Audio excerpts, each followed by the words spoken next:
Ako tražite idealno osveženje za vrele dane, na pravom ste mestu. Danas spremam preukusni domaći ledeni čaj od nane i svežeg voća. Krećem odmah sa pripremom. Prvo stavljam vodu da proključa. Čim provri, sklanjam sa ringle i dodajem jednu punu kašičicu čaja od nane. Promešam par puta kako bi nana pustila sva svoja hranljiva svojstva i prelepu aromu. I sada obavezno poklopim džezvu. Tako će sve hranljive materije ostati unutra i neće ispariti zajedno sa parom. Ostavljam tako 10 minuta. Dok se čaj hladi, spremam voćnu bazu. Seckam četvrtinu jabuke na komadiće. Jabuka je tu da nam da prirodna vlakna i finu blagu slatkoću. Zatim ljuštim jednu celu narandžu i delim je na kriške. Narandža je prava vitaminska bomba koja odmah podiže energiju. A onda cedim sok iz jedne cele limete za onu savršenu kiselost. Limeta je puna vitamina C i daje napitku onaj pravi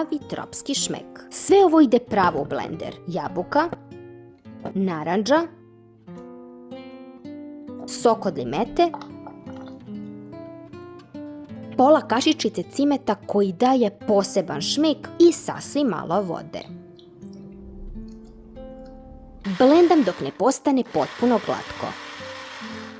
U bokal sipam ovu moćnu voćnu smesu. Ona je osnova našeg čaja i puna je svežih ukusa. Zatim kroz cediljku dodajem čaj od nane. Ljudi, ovaj spoj čaja od nane, cimeta i voća miriše fantastično. Cijela kuhinja miriše na neki egzotični koktel. Za kraj dodajem 2 kašike meda. Med se neverovatno dobro slaže sa nanom i cimetom, stvarajući onaj prepoznatljiv domaći ukus. Sve ovo dobro promešam kašikom kako bi se med potpuno istopio i kako bi se svi ovi bogati voćni ukusi i mirisni cimet savršeno sjedinili sa čajem od nane. Nakon toga bokal ostavljam u frižideru na nekoliko sati kako bi se napitak dobro ohladio i postao pravo moćno letnje osveženje. I stigli smo do najboljeg dela. U moju omiljenu teglicu stavljam dosta leda i par kolutova narandže za dekoraciju. Sada kroz cediljku cedim ovaj savršeni čaj i gledam kako se pretvara u pravo letnje remek delo. Jedva čekam da ga probam, jer znam koliko je kombinacija nane, meda i voća moćna. Ovo je savršen spoj čistog osveženja i zdravih sastojaka koji odmah podižu energiju i hlade na prve gutljaje. Odozgo stavljam još samo par listića sveže nane radi jače arome. I vreme je za degustaciju.